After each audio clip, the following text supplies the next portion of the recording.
Představte si cestu smyslu, která vás uchvátí a probudí vaše chuťové pohárky jako žádná jiná. Vstupte do světa, kde se čaj stává něčím víc než jen nápojem. Letos v červenci budete mít možnost se ponořit do okouzlujícího světa chutí s novou řadou produktů, která předefinuje váš čajový zážitek.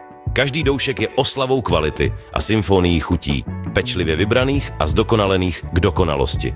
Odhalte tajemství bohaté, zemitě laděné lahůdky ze srdce Jižní Afriky, protknuté sladkými květinovými tóny pravého afrického pokladu. Nechte se okouzlit touto novou chutí a objevte v sobě čajového znalce. Ale to je jen začátek.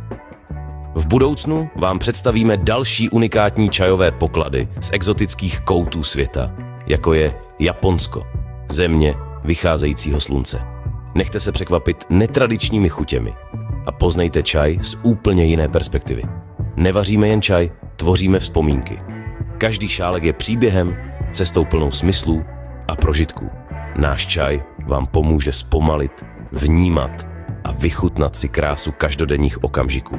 Označte si kalendáře na červenec a nenechte si ujít tuto revoluci v čajovém světě. Přidejte se k nám na této cestě a pozvedněte svůj každodenní rituál na novou úroveň.